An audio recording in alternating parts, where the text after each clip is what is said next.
కాంగ్రెస్ ప్రభుత్వం తెలంగాణ అస్తిత్వాన్ని కాలరాసే ప్రయత్నం చేస్తోందని ఆరోపించారు మాజీ మంత్రి శ్రీనివాస్ గౌడ్. ప్రభుత్వం కక్ష కట్టి నీరాకేఫ్ ను ప్రైవేట్ పరం చేసేందుకు ప్రయత్నిస్తోందని మండిపడ్డారు. నీరాకేఫ్ ను గీతా పారిశ్రామిక సహకార సంఘాలకు అప్పగించాలన్నారు. గౌడ కులస్తుల సమస్యలపై మార్చి 17న ధర్నా చౌక్ వద్ద మహాధర్నా చేపట్టనున్నట్లు తెలిపారు మాజీ మంత్రి శ్రీనివాస్ గౌడ్. నక్లెస్ రోడ్లో ఉన్నటువంటి నీరాకేఫ్ పైన దాడి చేసి అద్దాలు వల్లగొట్టి ప్రతిమలు తీసేసి నీరాకేఫ్ పైన వేరే లేక్యూ హాల్ అని చెప్పి అతికిచ్చి మరి ఆత్మగౌరవం గౌడ్ల ఆత్మగౌరవాన్ని దెబ్బతీసి అవమానపరిచినటువంటి అధికారులను వెంటనే యాక్షన్ తీసుకోవాలి. కాంట్రాక్టర్ కావచ్చు, ఆఫీసర్ కావచ్చు. నీరా ఉత్పత్తి చేసి ప్రజలకు తాగిపించింది గౌడ్లు తాగరు. నీరా ఒక దివ్య ఔషధంగా అనేక రకాల జబ్బులకు తక్కువ అవుతుందని చెప్పి ఎన్ఐఏను, ఐఐసిటి అనేక పరిశోధన సంస్థలు చెప్పినవి.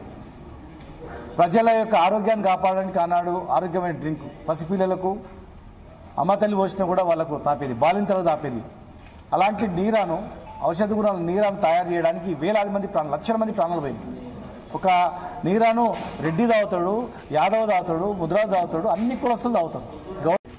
ప్రజల ప్రాణాలు ఆనాడు కాపాడినటువంటి వృత్తిని మళ్ళా పునరుద్ధరణ చేసి జాతికి అంకితం చేసి ఈరోజు మంచి కేఫ్ పెడితే కేఫ్ని గౌడ్లను అవమానపరిచే రీతిలో ఇలా చేయడమే కాకుండా మరి గత ప్రభుత్వం ఇచ్చిన హామీలు మర్చిపోయింది.